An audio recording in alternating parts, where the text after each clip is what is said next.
Shalom, shalom, boa tarde. Estamos iniciando, pela graça bendita do Todo-Poderoso, mais a tarde com a Torá. Hoje nós teremos a nossa quarta aliá.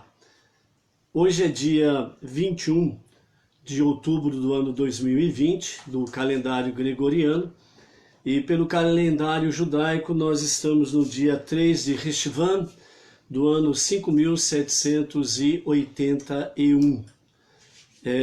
Então hoje, a tarde com a Torá, ela é a nossa quarta aliá. E a nossa quarta aliá, ela vai em Bereshit, Gênesis, ela vai do capítulo 8 a partir do verso 15, e nós vamos até o capítulo 9 e o verso 7. Na nossa quarta aliá. Fazendo uma introdução para a nossa quarta aliá, livro de Provérbios, capítulo 4, o verso 18 e 19 diz assim: O caminho dos íntegros, porém, é como a luz do amanhecer, cujo brilho vai aumentando até o dia alcançar a sua plenitude. O dos iníquos é como um poço de escuridão. Não percebem sequer o que os faz tropeçar. Aqui nós vemos então a diferença entre a luz e a escuridão. Nós vemos também a diferença do caminho dos íntegros e do caminho dos iníquos. O caminho dos íntegros é aqueles, melhor dizendo, primeiro, o caminho dos íntegros. O que é o caminho? O caminho é a Torá, a palavra de Deus. Os 5 primeiros livros da Bíblia. Quem são os íntegros? São aqueles perfeitinhos, santinhos? Não. Os íntegros são aqueles que reconhecem que há um só Deus e que a Torá é a revelação do coração de Deus, é a palavra de Deus. E com base nesses 5 primeiros livros da Bíblia, a Torá, ele procura, sem sombra de dúvidas, encaminhar o seu dia a dia. E à medida que as pessoas que assim o fazem, andam na luz da Torá, na luz dos olhos do Eterno, e a Torá, como ela é comparada à água, isso significa que, sem sombra de dúvidas, a água, ela purifica, como as águas do dilúvio. As águas do dilúvio, elas vieram para purificar o mundo e a nova geração. Então, isso são os íntegros que trilham o caminho à luz da Torá, à luz dos olhos do Eterno. E os iníquos, é tudo ao contrário. Eles andam na escuridão, tropeçam e caem e nem sabem no que tropeçaram. Ou seja, eles simplesmente vão cada vez mais envolvidos na escuridão. Por isso, o conselho de Provérbios, no capítulo, aliás, ainda no capítulo 4, verso 26, é aquele que diz: Pondera o caminho de teus pés, e serão firmes todos os teus caminhos. Então, à medida que nós nos colocamos firmes no caminhar da Torá, os nossos caminhos se tornam firmes e nós podemos aí, sem sombra de dúvidas, andarmos em segurança, guardado pelo Eterno. Ok? Fazendo ainda uma introdução para a nossa quarta aliá, a arca do dilúvio, ela pousou sobre o monte Ararat. Vamos ver o que nos fala o rabino Aryeh Kaplan na Torá, em que ele escreveu. Então, sobre a montanha Ararat, ele fala a seguinte questão: Montanhas Ararat. Antigas fontes afirmam que é uma montanha na Armênia. Isso apontaria para o conhecido Monte Ararat, na Turquia, próximo da Rússia e do Irã. Cerca de 200 milhas a sudeste do Mar Negro. Algumas fontes interpretam Ararat como Kardu ou Cardunia. denotando as montanhas Cordini no Kurdistão, que é a área onde se encontra o Monte Ararat. Flávio Joséfos, o historiador judeu do primeiro século da Era Comum, também escreve que os armênios chamavam esse lugar de Apobaterione, ou seja, o lugar da descida. Ele nota que Berussos, o caldeu, dos anos 330 e 250, antes da Era Comum, menciona que partes desse barco ainda existem nas montanhas Cordini, na Armênia, e que as pessoas carregam pedaços para dar sorte. Ele também menciona Nicolau, de Damasco, que isso foi na terra próxima a Minias, na montanha conhecida como Bares, que Jeremias capítulo 51, verso 27 fala também sobre isso, né? Também 2 Reis capítulo 19 e Jeremias 37. O Monte Ararat consiste de duas montanhas, o Grande Ararat, que tinha 5.074 metros de altitude, e o Pequeno Ararat, que tinha sua altura de 3.852 metros de altitude, né? É significativo que o Monte Ararat está muito próximo do rio Murat, que é um dos afluentes do rio Eufrates. Isso pode indicar que Noé foi levado muito longe do ponto de partida, né? Só para esclarecer sobre a questão do Monte Ararat, ok? Então vamos lá, entrando na quarta aliá propriamente dita, né, a saída da arca. Nós temos aí então o momento em que Noé, né, e falou Deus a Noé dizendo: sai da arca tu e tua mulher e teus filhos e as mulheres de teus filhos contigo.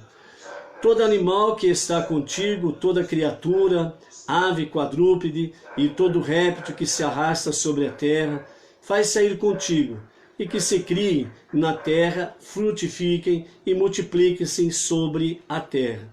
E saíram Noé e os seus filhos e sua mulher e as mulheres de seus filhos com eles.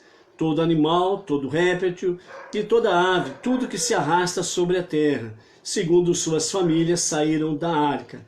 E construiu Noé um altar ao Eterno, e tomou de todo quadrúpede puro e de toda ave pura, e ofereceu ofertas de elevação no altar. E sentiu o Eterno o cheiro suave da oferta, e disse o Eterno para si: não tornarei a maldizer mais a terra, toda a causa do homem, que o impulso do coração do homem é mau desde a sua mocidade. E não tornareis mais a ferir todo ser vivo como fiz. Ainda em todos os dias da terra, sementeira e ceifa, e frio e calor, e verão e inverno, e dia e noite não cessarão. Quando aqui, né, nos fala sobre que Deus sentiu o cheiro, ele recebe a oferta com agrado, né? Então a oferta, o holocausto que foi feito por Noé, né, mostra que foi um cheiro suave e agradável a Deus, ou seja, ele aceitou, ele recebeu a oferta de bom grado. Quando fala sobre mal, né, desde a sua mocidade, a raça humana, segundo o Talmud, ele discute o assunto se o homem nasce, né, com maus impulsos, ou se eles são produtos do mundo que o cerca, chegando à conclusão de que, segundo os sábios, o ser humano ele não nasce com tendências ou impulsos, né, ruins ou maus, e sim que estes são resultados de sua conduta ou de suas influências recebidas, né, durante após o seu nascimento, o seu convívio diário, o mundo que o cerca, as pessoas que o cercam, né, essas influências, é que vão realmente trazer um resultado à sua conduta, se ela vai ser boa ou não, certo? Os sábios acrescentam ainda que os preceitos, né, os mandamentos, as mitzvot e ensinamentos da Torá são uma espécie de antídoto, ou seja, a finalidade das mitzvot, dos mandamentos, dos preceitos da palavra de Deus é purificar e refinar o ser humano, libertando-o dos impulsos negativos de seu coração. Apenas ilustrando de uma forma melhor, né? Todo ser humano ele possui duas almas, certo? A alma animal e a alma divina, certo? A alma divina é aquela que sempre procura fazer a vontade de Deus, seguindo os mandamentos, as mitzvot do Eterno. E a alma animal é o contrário, ela não quer realmente seguir os mandamentos do Eterno, ela quer fazer aquilo que lhe agrada, quer seguir os prazeres, né, materiais, carnais, né, quer satisfazer o seu ego, né, o seu orgulho, a sua prepotência, né? Então esta é a alma animal, e as duas, sem sombra de dúvidas, combatem constantemente, certo? Então não resta dúvida que as mitzvot, a palavra da Torá, quanto mais nós nos alimentamos dela, quanto mais nós nos fortalecemos na palavra e na obediência aos mandamentos, mais a nossa alma divina fica forte e a alma animal fica no seu cantinho quietinha. E a alma divina, ela tira proveito, né, no bom sentido, da alma animal do quê? Da sua força, da sua ousadia, da sua coragem, né? E assim a pessoa, pela alma divina, com esses atributos, né, de luz, de coragem, ousadia, etc. e tal, ela então tem realmente aquele ato voluntário, né, de servir a Deus, esse ato voluntário de amor, né, não somente serve a Deus, mas também faz propagar o monoteísmo, e as pessoas vão fazendo com que a escuridão à sua volta e aonde ela vai, vão sendo dissipadas, e assim a luz divina também vai se manifestando cada vez mais nesse sentido. Quando Deus ele chamou Noé para entrar na arca, né, ele usou a expressão para Noé, né, para que ele entrasse junto com seus filhos e que a sua mulher entrasse junto com as mulheres de seus filhos, né? E a orientação divina, segundo os nossos sábios, era que durante o período, né, de um ano, pelo calendário solar, 365 dias, né, Noé e seus filhos, bem como todos os animais, não mantiveram relações conjugais, né, porque o mundo estava passando por um julgamento terrível, né, incluindo com as mortes da população, e não era um momento propício, né, para prazeres e alegrias nesse sentido. Mas quando a arca pousa, né, no Monte Ararat, e quando a terra seca-se completamente, então Deus ele fala para Noé, né, para sair da arca. Então ele diz, né, saia da arca tu e a tua mulher, e em seguida teus filhos e as mulheres de teus filhos. Ou seja, a partir desse momento, né, Deus estava aprovando que Noé e a sua esposa e os seus 3 filhos, junto com as suas esposas, voltassem a ter, né, de forma normal e harmônica o relacionamento conjugal, para poder crescer e multiplicar e fazer com que realmente o mundo voltasse a ser habitado, né? Dessa forma que Noé se torna o fundador de um novo mundo, né? Uma nova humanidade. Por isso, através de Noé, todos os seres humanos são da descendência de Noé, certo? Todos os seres humanos, sem exceção, certo? E quando Noah, ele faz a oferta, né, o holocausto ao Eterno, e o Eterno aceita o holocausto de forma agradável, o seu cheiro, o seu perfume, e faz, né, com Noah a aliança noética, que com o sinal do arco-íris, o grande arco. Toda a raça humana está debaixo deste pacto, sem exceção. Ah, mas e os judeus? Os judeus, no Monte Sinai, foi feita uma aliança entre Deus e o povo judeu. Por quê? Porque naquele momento, no Monte Sinai, Deus estava outorgando a Torá, os 5 primeiros livros, à humanidade, sem exceção.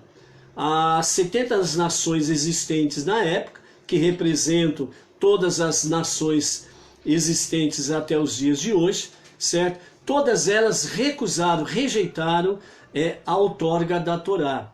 Somente o povo judeu que saiu do Egito aceitou a Torá, onde eles disseram que faremos, quer dizer, vamos obedecer, e em seguida nós vamos aprender o significado de toda a Torá, os 5 primeiros livros da Bíblia. Então aqui é um pacto que Deus fez com os judeus no Monte Sinai, certo? É o pacto de Moshe, né, na outorga da Torá. E graças a isso, né, é que o mundo existe, as nações existem, você e eu existimos. Porque se os judeus não tivessem recebido a outorga da Torá, então o mundo seria, vamos dizer assim, zerado, né? Voltaria ao nada, não existiria nada e ninguém. Mas com a outorga da Torá e a aceitação do povo judeu com a outorga da Torá, foi feita aliança, e por isso o mundo existe, o universo existe, você e eu existimos, ok? Mais detalhes sobre isso é motivo para um outro estudo, ok? Mas só resumindo aí. Então, dessa forma, nós temos aí o mundo após o dilúvio, né? Segundo os sábios, eles falam que os cientistas, de todas as formas, né, possíveis, eles tentam refutar a fé judaica, que o mundo tem menos de 6.000 anos. Mas aí, os grandes sábios do nosso povo, eles falam, uma coisa que nós precisamos observar, que os seres humanos que usam, né, os meios e medidas, eles usam esses meios e medidas, né, para estudar a questão tempo, são falíveis e podem errar. Enquanto a Torá, ela foi outorgada por Deus, não foi desenvolvida pela mente humana, né? E ela é muito mais acurada, muito mais apurada do que todo e qualquer cálculo científico. Também, né, há outras questões que os sábios analisam e que traz à tona para que as pessoas possam, sem sombra de dúvidas, pensarem de forma técnica e real também, né? Para tentar eliminar aí aparentes contradições entre a ciência e a própria Torá. De acordo com o Talmud, os nossos sábios falam que Deus criou o mundo já pronto, certo? As pedras surgiram com características de milhões de anos, o que, no entanto, não significa que o mundo tenha sido criado há milhões de anos. As árvores estavam totalmente crescidas, produzindo frutos, e não apenas sementes. Os animais apareceram já desenvolvidos, pronto para o acasalamento, né? E da mesma forma, né, o primeiro homem, Adão, não foi criado como um bebê. Na verdade, ele nem foi criado como um recém-nascido.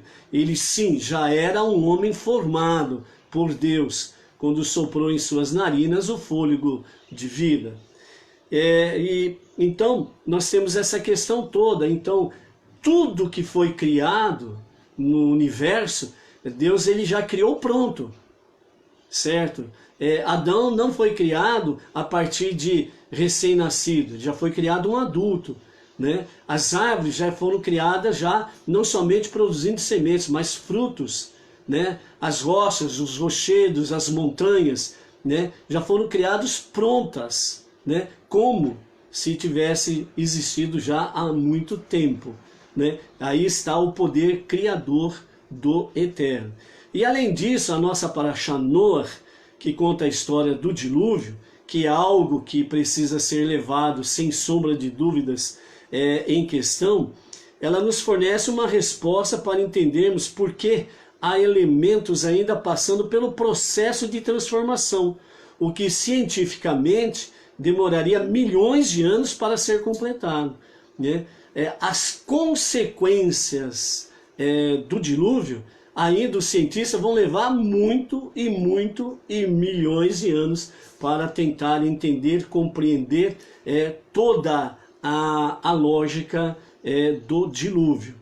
Mas as águas do dilúvio, elas eram águas sulfurosas, ou seja, água sulfurosa significa elas continham enxofre, certo? Então, quando o dilúvio veio, certo? As águas sulfurosas, ou seja, águas com enxofre, elas vieram realmente envelhecerem muito a própria face da terra, certo? Então, essas águas sulfurosas com enxofre, né, elas fizeram com que a aparência do mundo fosse ainda mais envelhecida do que aparecia ser, certo? E os impactos, os efeitos dessa pressão, porque a Torá, a Bíblia, ela nos fala claramente que as fontes internas submersas, elas foram totalmente abertas e veio essa água sulfurosa com muita força à superfície, certo? E depois foram abertas, né, as comportas celestiais. Eram águas de cima e águas de baixo durante 40 dias ininterruptos, certo? E isso se prolongou ainda durante o ano inteiro, no sentido das águas permanecerem. Choveu 40 dias e 40 noites e cessou a chuva, mas as águas permaneceram sobre a face da terra. E segundo os sábios nos falam de forma clara que as águas, elas chegaram, o monte mais alto que existia naqueles dias, ela chegou a passar 7 metros acima da montanha mais alta que existia, certo? Então, e depois nós tivemos 6 meses, quando a água começou a refluir, a recuar, certo? E esse processo ainda levou vários meses, até a terra secar completamente, que foi início do dilúvio, 17 de Reshivã. Um ano depois, no mesmo mês de Reshivã, ou seja, no dia 27 de Reshivã, 1 ano e 11 dias depois, a terra ficou completamente seca, né? Assim como as águas vieram de cima e as águas vieram de baixo, certo? É só você dar uma olhada numa grande cachoeira, é só você dar uma olhada, por exemplo, quando essas grandes hidroelétricas, né, elas abrem as suas comportas, a velocidade, o impacto que aquelas águas causam quando as suas comportas são abertas. Imagine isso numa velocidade ainda muito mais superior do que vemos nos dias atuais. São águas de baixo e águas de cima. Imagine como isso gastou, né, a face da terra, os rochedos, os animais e os seres humanos que foram tragados por essas águas, né, o impacto que causou, né, por exemplo, do corpo de um animal, né, na rocha, o corpo de um ser humano na rocha, e assim sucessivamente, né? Então, depois que elas recuam, né, o refluir das águas faz com que também há mais um desgaste ainda. As águas, elas refluem, vão recuando, mais um grande desgaste que é feito ali no mundo existente naqueles dias, né? Podemos imaginar ainda, né, essa pressão terrível sofrida pela própria Terra, nos quadrantes, né, por todo esse período. Assim, após o dilúvio, todos os elementos subterrâneos apresentaram características de idade extremamente maiores do que as reais. Ou seja, resumindo, enquanto os cientistas observam a idade aparente de um fóssil, por exemplo, a Torá trata da idade real do mundo, que nos nossos dias nós estamos hoje no ano de 5.781 e não bilhões de anos. Então, para os que creem no monoteísmo, a crença no único Deus e que tem realmente a Torá, os 5 primeiros livros, como a palavra de Deus verdadeira, né? A idade, né, da Terra, do universo, é inferior a 6.000 anos, ok? Então, continuando aí, agora já no capítulo 9 de Bereshit, de Gênesis, né? Vamos ver alguma coisa aqui antes. Temos aí, no capítulo 9, isso mesmo. Capítulo 9, a partir do versículo 1, né? Deus abençoou Noé e seus filhos, e lhes disse: frutificai e multiplicai-vos e enchei a terra. Certo? Deus estava mostrando para Noé e seus filhos que eles não precisavam mais ter medo e nem pavor, né? Porque ele estava ali firmando uma aliança. Momentos antes, né, de Noé levantar o altar e fazer o sacrifício, a oferenda do holocausto a Deus, e o Eterno receber essa oferenda como o incenso agradável, nós temos aí momentos que antecederam a isso, segundo os sábios, nos fala que tanto Noé como os seus 3 filhos, eles não procuraram as suas esposas realmente para obedecer ao que o Eterno tinha acabado de dizer a eles, que era para frutificar, multiplicar e encher a terra. Pois, segundo os sábios, dizem que tanto Noé como seus filhos estavam ainda temerosos, estavam ainda assim com dúvidas, estavam com medo, né? Por que eles teriam filhos se posteriormente poderia, melhor dizendo, acontecer algo semelhante ao dilúvio, né? E assim a raça humana ser extirpada. Dessa forma, quando vem o holocausto e Deus faz aliança, né, mostrando o grande arco nos céus, o arco-íris, então Deus vem dizer a Noé que para ficarem tranquilos, em paz, que o mundo não seria novamente exterminado e nem a raça humana. Aliás, melhor dizendo, a raça humana e nem o reino animal, vegetal, seriam eliminados como aconteceu no dilúvio. O mundo permaneceu real, ok? Então, dessa forma, com a aliança, tanto Noé como seus filhos ficaram mais tranquilos, sossegados, e então a partir dali, né, o novo mundo começou a ser criado. Noé se tornou, pelos seus méritos, na sua geração, tornou-se realmente digno de ser o fundador de um novo mundo, de uma nova geração. Nós temos aí, né, Deus falando sobre a questão, toda criatura que se move ou vive, vos servirá de alimento como a vegetação de plantas, vos dei tudo, né, a partir do verso 3 aí. Até este capítulo 9, verso 3. Até esse momento, segundo os sábios, Deus ele tinha proibido a humanidade de matar animais para alimentar-se, pois temia que eles fazendo essa questão, né, tirando a vida de um animal, eles próprios poderiam confundir-se, né, com o poder sobre a vida e a morte, e se autodeclararem como se fossem um Deus, né? Então até então, ao dilúvio, era proibido isso. Mas a partir do pós-dilúvio, né, Deus ele autorizou com que o homem pudesse se alimentar da carne de animais considerados puros, né, apropriados para a saúde humana. Porém, visto, né,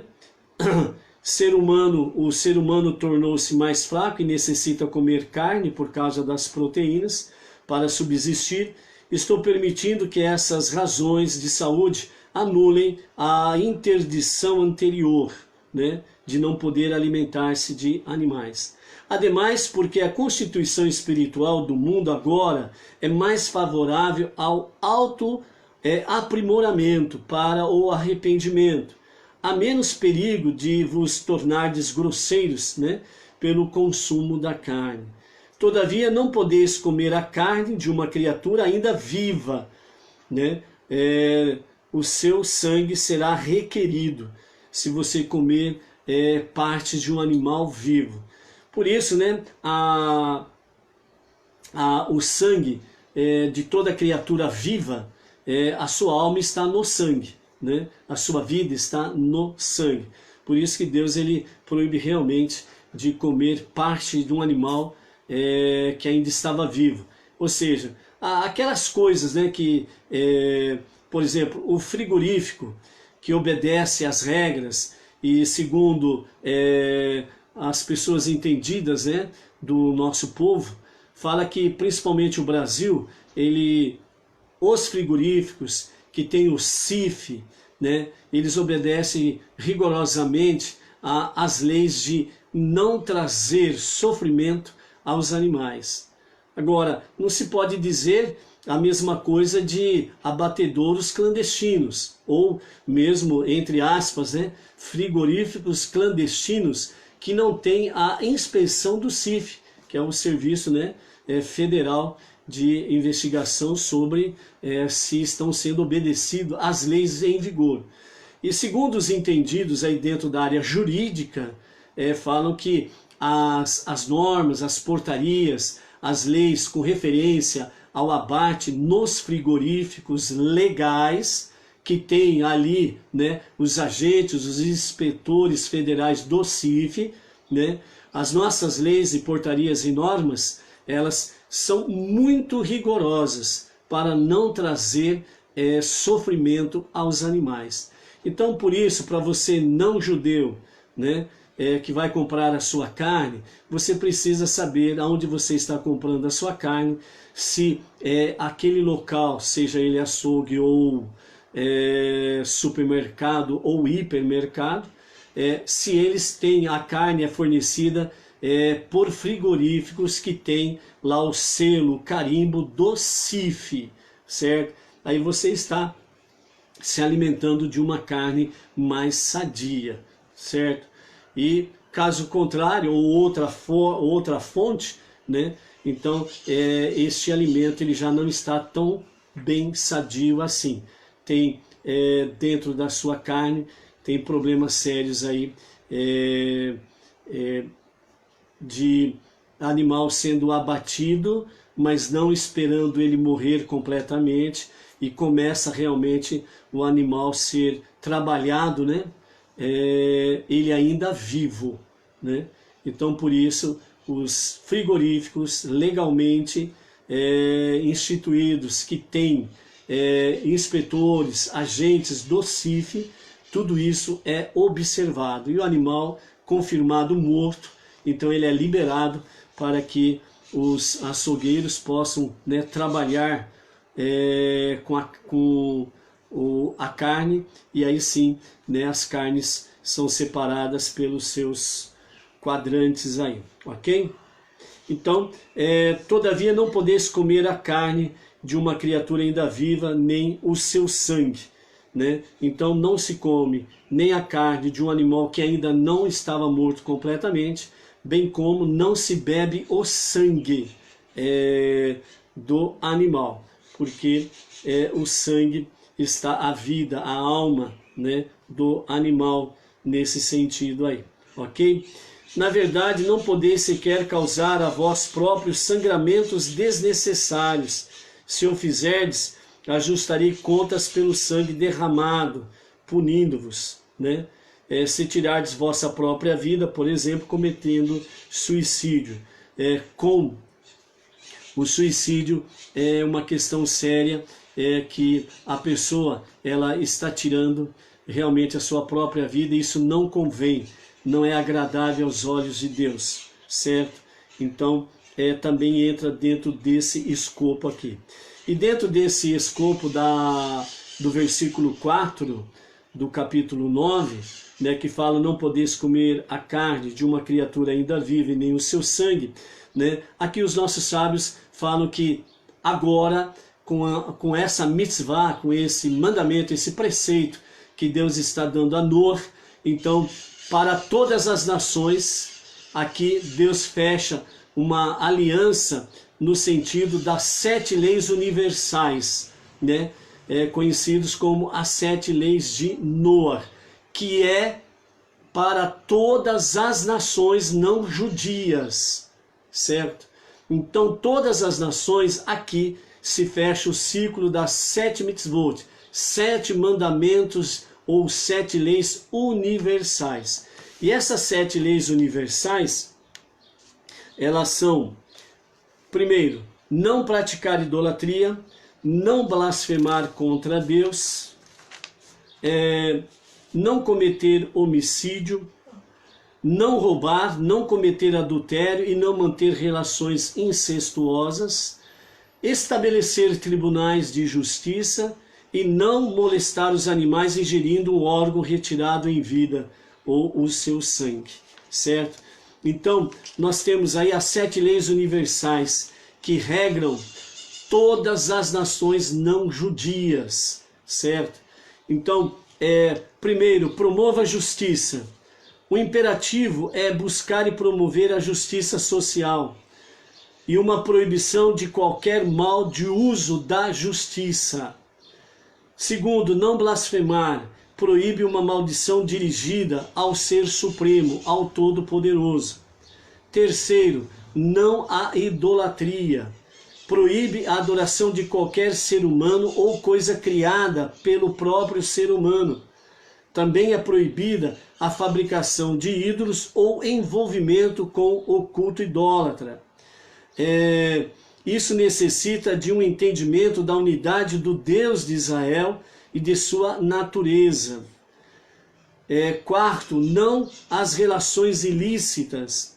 Proíbe o adultério, o incesto, relações homossexuais e bestialidades, segundo as definições da Torá.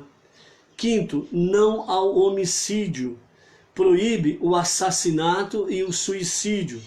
Causar ferimentos a si próprio também é proibido. Sexto, não roubar. Proíbe tirar ilegalmente o que pertence a outra pessoa. 7. Não como membro de uma criatura viva. Promove o tratamento bondoso da vida animal. Também encoraja uma apreciação de todos os tipos de vida e respeito pela natureza como criação divina. Ou seja, respeitar todos os animais, sem exceção, certo? Então, estas são as 7 leis de Noar, as 7 leis universais que regem todas as nações não judias, ok? Continuando aí no capítulo 9, né, para encerrarmos aí a nossa quarta nossa quarta chamada à Torá. Então nós temos aí no capítulo 9 o verso 7. E vós frutificai e multiplicai-vos, aumentai na terra e multiplicai-vos nela. Então aqui nós temos o Eterno falando a Noar e aos seus filhos. Noar, o fundador do novo mundo, o fundador da nova geração que prevalece até os dias de hoje e até os dias de Mashiach. Todas as pessoas após Noar são descendentes de Noar. Ponto final. Sem exceção. A aliança que Deus firmou com o povo judeu no Monte Sinai foi uma aliança de Moshe, a aliança da outorga da Torá. Por quê?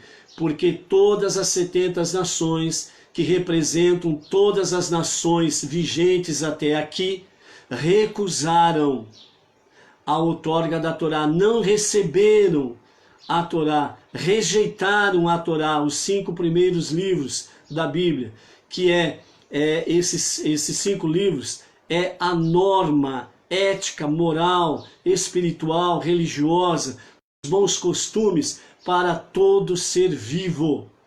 Então as 70 nações rejeitaram, mas o povo de Israel, ali no Monte Sinai, aceitou a outorga da Torá.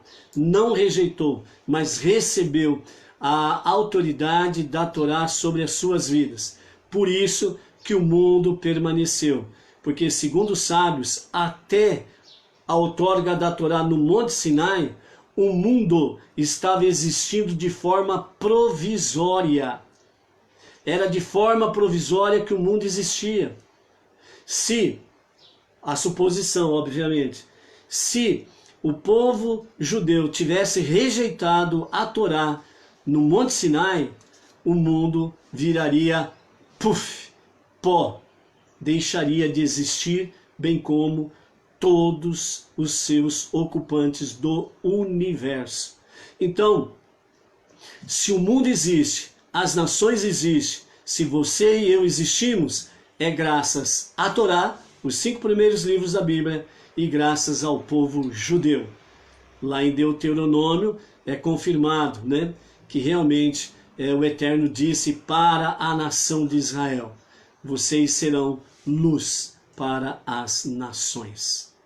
Por isso, diz o profeta Isaías, que de Jerusalém sairá a Torá, a luz infinita, a água pura para todas as nações. Quando Mashiach se manifestar plenamente, isso acontecerá. Por enquanto, estamos apenas fazendo um trabalho para podermos trazer luz e dissipar a escuridão, para que os dias de Mashiach se manifestem brevemente, e que os dias de Mashiach seja para o nosso tempo, para os dias atuais, para agora. Amém. Até amanhã, com a tarde com a Torá.